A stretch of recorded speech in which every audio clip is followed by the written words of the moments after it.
Welcome back to this coding challenge.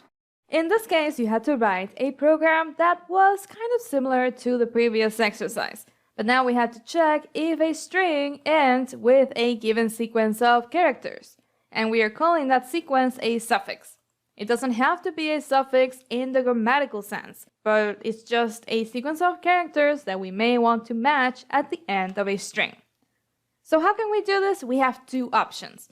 The first one uses string slicing, as you can see right here, and the second one uses a method. First, let's start diving into our first option. How are we doing this? You can see that the structure of the solution is very similar to the previous solution, where we checked for a prefix. We are getting a slice from the string, and we are comparing that slice to the suffix.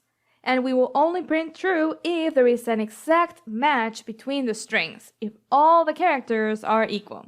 The test will be case sensitive. So if we have, for example, an uppercase E right here and a lowercase e, we will not get a match and the result will be false. Let's see how this works and why we are using this as the start parameter.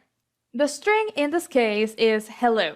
So if we make a small diagram right here with the indices, we can see this a little bit better, how we are going to take the indices for the slice.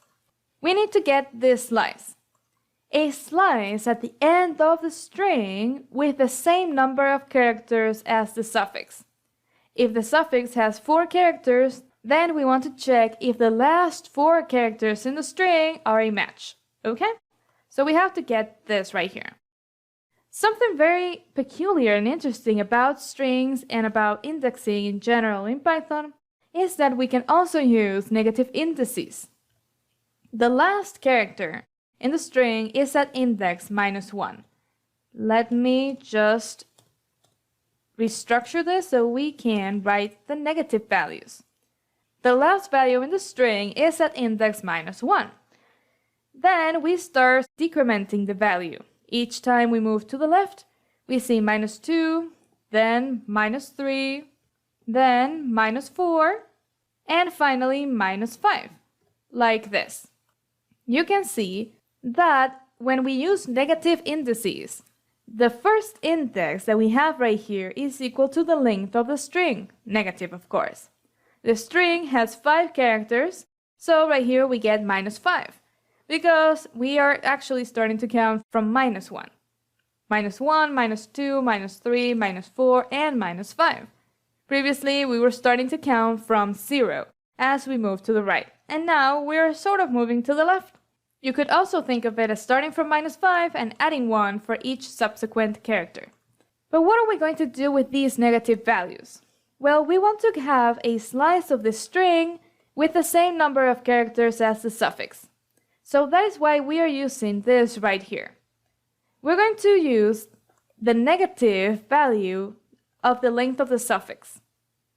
If the suffix has 4 characters, then we want to reach index -4, because we want the last 4 characters in the string.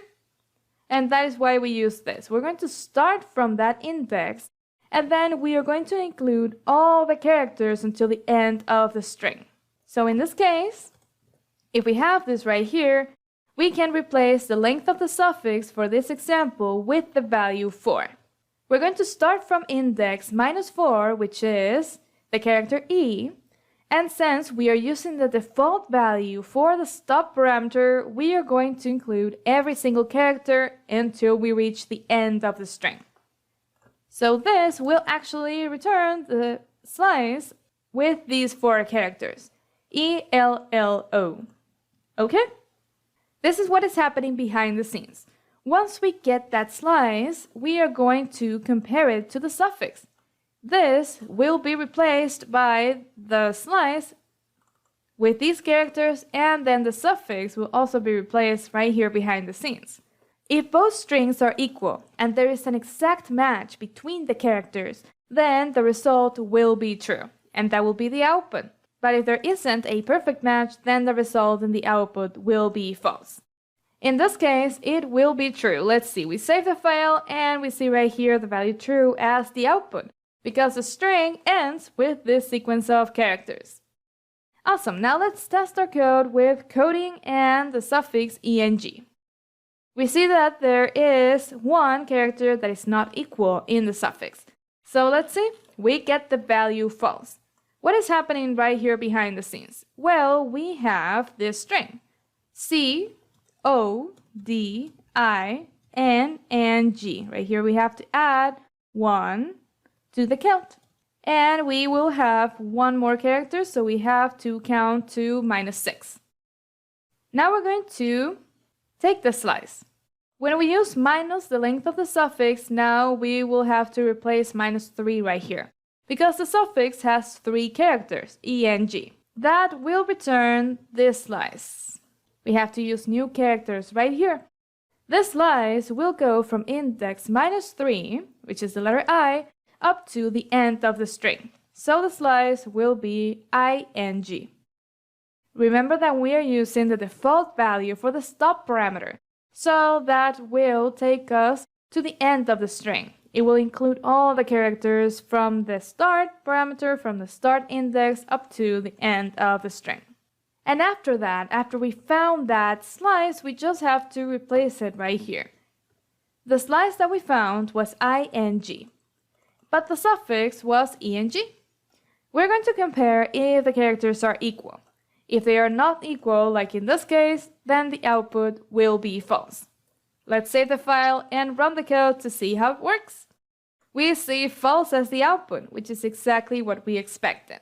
Okay?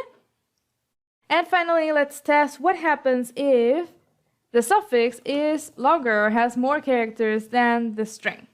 Again, we have these examples, Nora and Circum. Now let's see what happens behind the scenes.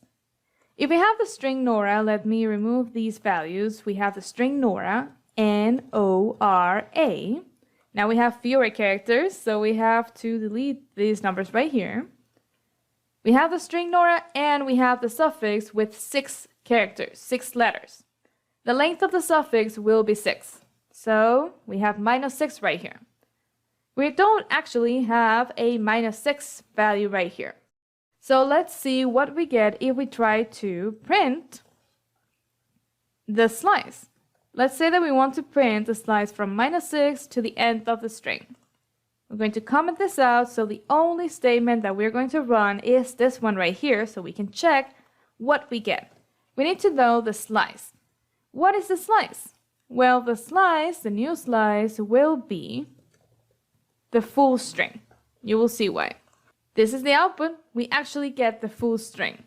We're starting from an index that is actually beyond the valid range of indices for the string. But thanks to the way Python has been implemented, if we use an index that is out of range, when we try to slice a string, the program will not get an error and the program will not end.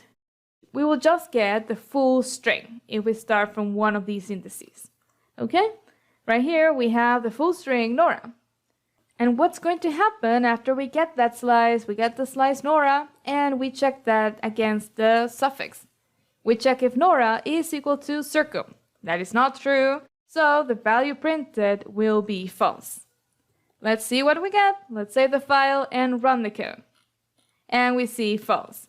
We also have to remove this print statement that is actually printing Nora again. And we see the output false. Great! Now you know how the first option works behind the scenes. So let's remove these comments, comment this solution out, and let's start diving into the second option. Because the second option is what the Python style guide actually recommends doing for checking for a suffix. This option uses a built-in method called endsWith. The method checks if a given string that we specify before the dot ends with a particular sequence of characters. If that is the case, then it will return true, but if that is not the case, it will return false, which is exactly what we needed for this particular problem. Let's save the file and run the code so we can see the output. In this case, we see true. Now let's test this with coding and eng. The output is false because there isn't a match with these two letters, these two characters, I and E. And finally, let's test what happens with Nora and Circum. This time, the suffix is longer than the string, has more characters than the string. And we see the output false, the value false, which is correct. So this method also handles that scenario when the suffix is longer than the string. Great! So now you know how to solve this coding challenge and how to check if a string ends with a suffix using the method recommended by the Python style guide. Great work so far!